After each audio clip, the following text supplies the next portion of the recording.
Dans cette vidéo, on va voir comment tracer un diagramme circulaire. Je vais pour ça reprendre un exemple qu'on a déjà vu précédemment avec des voitures stationnées sur un parking. On regarde leurs couleurs, on a toute une liste de couleurs et on veut représenter ces données dans un diagramme circulaire. Pour commencer, quand on vous donne une liste de couleurs, il va falloir faire un tableau d'effectifs.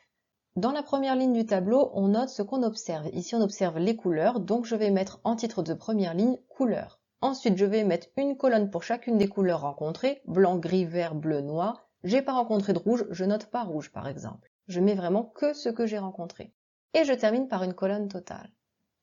Deuxième ligne, je vais mettre les effectifs rencontrés, donc en titre effectif. Blanc, je compte, dans ma liste, il y en a 5. Gris, j'en ai compté 6. Vert, 1. Bleu, 3. Noir, 5. Et le total, il y en a 20. Pourquoi j'ai fait ce tableau? Parce que pour construire un diagramme circulaire, il va falloir connaître l'angle de chaque secteur. Et pour ça, il va falloir le calculer. Je vais donc ajouter en dessous de mon tableau une troisième ligne qui va s'appeler angle. Et je vais maintenant pouvoir calculer mes angles. Dans la ligne des angles, je commence toujours par remplir le total. On connaît l'angle total pour faire un tour complet, c'est 360 degrés.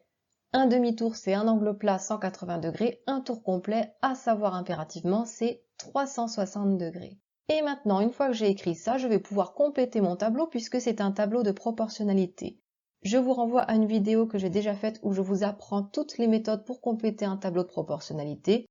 Ici, par exemple, la colonne que je connais, c'est celle-ci. Celle que je vais chercher, c'est le blanc. Je remarque que 20 divisé par 4 font 5.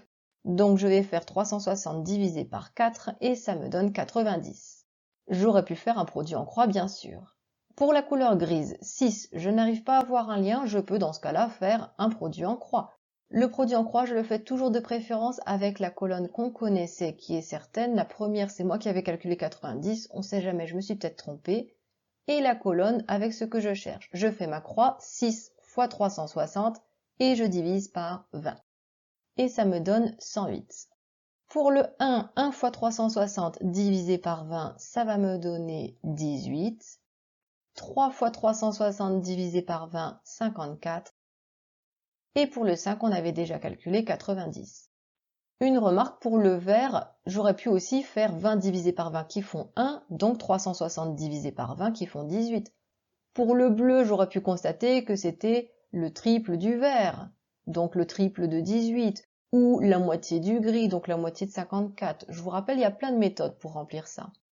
Maintenant qu'on a calculé nos angles, on va pouvoir tracer le diagramme circulaire. Pour ça, je vais commencer par tracer un cercle. Avant de tracer un cercle, je vous rappelle, mettez toujours la croix à l'endroit où vous allez positionner votre centre. Comme ça, on n'oublie pas où on a piqué le compas. Mon cercle est tracé. Je vous conseille de faire un cercle plus grand que votre rapporteur pour pas être gêné quand on tracera les angles. Moi, ce que je fais en général, c'est que je prends 7 cm de rayon. Comme ça, je suis sûre que c'est plus grand que le rapporteur que j'ai. Donc vous, arrangez-vous pour que ce soit plus grand que votre rapporteur. Une fois que le cercle est tracé, on va tracer un rayon, n'importe où. Alors soyons malins, le mieux c'est de faire un rayon horizontal, de suivre les lignes du cahier quand on est sur un cahier à carreaux d'ailleurs. Comme ça me permet de placer mon rapporteur à l'endroit, horizontalement, et c'est plus facile à lire. Voilà. Je vais maintenant commencer par tracer un secteur. Je ne suis pas obligée de faire dans l'ordre du tableau, il vaut mieux tout regarder pour voir s'il n'y en a pas qui sont plus faciles à tracer que d'autres. Et justement, quand on regarde, on a deux angles de 90 degrés. Et ça, c'est pratique, parce que ce sont des angles droits. Je n'ai même pas besoin du rapporteur, il suffit d'une équerre. Donc je prends mon équerre et je fais le premier angle droit. Ça me donne mon premier secteur de 90 degrés, par exemple pour le blanc. Vous, sur votre cahier à carreaux, vous pouvez même vous passer de l'équerre. Il suffit de tracer avec les carreaux votre angle droit. Dans la foulée, je vais faire le deuxième angle droit. Je n'ai même pas besoin de prendre l'équerre, il suffit que je prolonge le rayon de départ. Hop, et comme ça, j'ai le deuxième angle droit. On a déjà fait deux secteurs sans effort. Il me reste 108 degrés, 18 degrés et 54 degrés. Là par contre, je vais être obligée de prendre le rapporteur. Je vais tracer ces angles dans le secteur qu'il me reste de mon diagramme circulaire, c'est le secteur du bas. Ce qui est embêtant, c'est que ça veut dire que le rapporteur, il va falloir le mettre tête en bas, le mettre à l'envers. Et je sais que lire à l'envers, c'est pas forcément évident pour vous. Donc le mieux, c'est de prendre votre cahier et de le retourner à l'envers. Comme ça, hop, la figure, elle est dans l'autre sens et maintenant, c'est le haut qu'on va faire. Vous tracez 108 degrés, 18 degrés, 54 degrés en premier, celui que vous voulez. 108 degrés, c'est un angle obtus. Très souvent, vous faites des erreurs en traçant les angles obtus. Donc moi, je vous conseille de ne pas commencer par ça, de le laisser pour la fin. Comme ça, on n'aura même pas besoin de le tracer, je vous expliquerai. On fait soit 18, soit 54. Moi, je vais faire 54 degrés en premier. Donc, je place mon rapporteur. Je mets le centre du rapporteur bien sur le centre du cercle. J'aligne bien le 0 du rapporteur avec un des segments des secteurs circulaires précédents. Moi, je vais tracer mon 54 degrés à droite, donc je vais prendre le 0 de droite. J'ouvre jusqu'à 54 degrés. Faites bien ça avec votre crayon, hein. Ouvrez bien à partir du 0 jusqu'à 54 degrés et là, avec le crayon, on met le petit tiret dans le prolongement de la graduation. L'inconvénient pour moi, c'est que je suis sur les graduations intérieures. Et vous voyez, les graduations, elles sont toutes serrées, alors qu'elles sont plus espacées en face. Donc quand c'est ça, moi j'aime bien mettre le tiret en face, on est plus précis à cet endroit-là. On enlève le rapporteur, on trace le segment. Il me reste à faire l'angle vert de 18 degrés. Je place mon rapporteur sur le segment que je viens de tracer. Je mets bien encore le centre du rapporteur au centre du cercle. J'aligne le 0 avec le segment que j'avais tracé juste avant. Je suis encore sur les graduations de droite.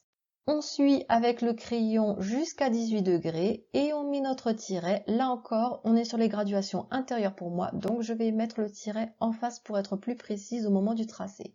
J'enlève le rapporteur et je trace. Et il me reste normalement l'angle de 108 degrés à tracer, sauf que je n'ai pas besoin de le faire puisque c'est le secteur qu'il reste. Et ça va me permettre de vérifier que mon tracé est précis. Je peux prendre mon rapporteur, mesurer le secteur ici qu'il reste et vérifier qu'il mesure 108 degrés. Si vous obtenez pile 108 degrés, votre tracé était parfaitement précis. Si vous avez plus ou moins que 108 degrés, ça veut dire qu'à un moment donné, il y a un ou plusieurs secteurs que vous avez mal tracés. On va pouvoir remettre le cahier à l'endroit et on va pouvoir colorier le diagramme. Moi, je ne me suis pas embêtée, j'ai pris les couleurs qui étaient énoncées dans nos données. Le blanc, je l'ai mis en blanc, le bleu en bleu, etc. On n'est pas obligé de faire ça, on peut changer les couleurs si on veut. Ce qui est important, c'est de mettre une légende à côté de votre diagramme. Ici, où on explique chaque couleur à quelle donnée elle correspond, parce que les données qu'on aura, ce ne sera pas toujours des couleurs. Si c'est des animaux, lapin, le renard, il faut savoir le rouge à quoi ça correspond, est-ce que c'est lapin ou est-ce que c'est renard. Ne coloriez pas au feutre, coloriez au crayon de couleur, sinon ça fait vraiment très sale. Si vous êtes à court de temps, par exemple en contrôle en classe, ce que vous pouvez faire au lieu de colorier, c'est d'écrire la légende à l'intérieur de vos secteurs. Vous écrivez ici que vous avez fait la couleur blanche. Ici, vous écrivez que c'était le gris. Ici, vous écrivez que c'était le bleu. Ici, hop, on écrit que c'était le vert. Et là, on écrit que c'était le noir. Vous pouvez faire ça au lieu de colorier, ça va plus vite. Après, c'est quand même moins présentable, c'est plus joli d'avoir des couleurs.